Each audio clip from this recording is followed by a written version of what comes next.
Hi, this is Melina. Welcome to my channel. Today I'll be sharing 10 things I personally wish I knew before starting college. Just for background, I went to Columbia University in New York City for undergrad. Now straight into the tips. Number 1, registering for classes. I recommend reading the professor's reviews and the syllabus before enrolling for a course. Rate My Professors is a common site, and many schools will oftentimes have their own website. Even if it's the same Introduction to Biology course, one professor might give out A's to only 20% of the class, while another professor gives out A's to any student who deserves it. And if you look at the syllabus, it will oftentimes have the grading breakdown and the major topics covered, so it'll give you a better sense of whether you're interested in the course or not. Number 2, textbooks.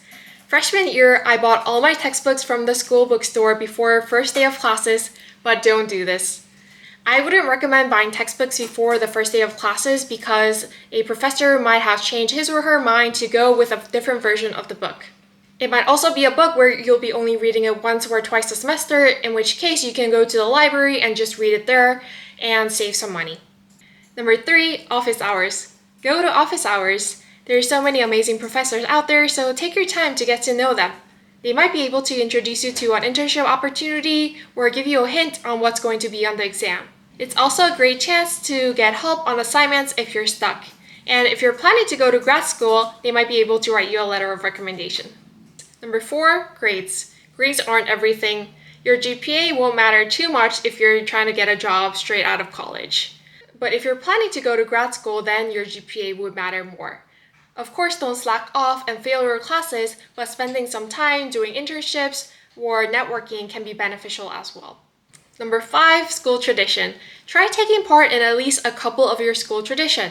For example, at Columbia, we had tree lighting ceremony in early December right before finals, where all the students gathered in College Walk for some hot chocolate and music for the countdown of tree lighting. Columbia also has something called Varsity Show at the end of each year. It's a student-run production about the life at Columbia, and it was so much fun to watch. Number 6, forming friendships. Making friends in college can take a bit more work than it did in high school because most colleges are bigger than high school. An easy way to make friends is by joining organizations or clubs. I was part of a band and we had practice every week, so I naturally got to know them throughout the semester. We also started with a common interest that we were into music.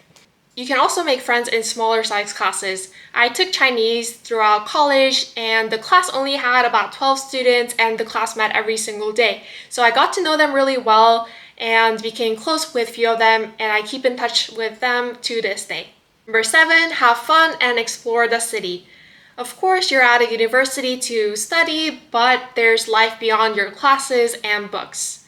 I went to Columbia in New York City, so I went somewhere new every single weekend, whether it's a restaurant, museum, bar, or a park. And I still cherish those moments today. Number 8, student discounts. Going off of the topic of exploring the town, take advantage of student discounts. With Columbia Student ID, I was able to go into museums for free. And there were also local restaurants giving about 10 to 20% off, so do some research and save money. Number 9, what to bring to a dorm. This would depend a lot on the style of dormitory you'll be living in.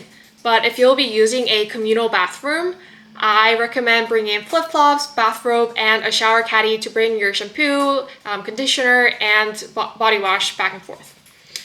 It's hard to get changed quickly when there's a line behind you and you're all wet in the bathroom, so it's much easier to just throw on a bathrobe and go back to your room and change.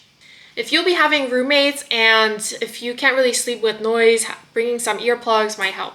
But if you forget to bring something, don't worry. They sell most of the essential things in the bookstore, and you can also order stuff online.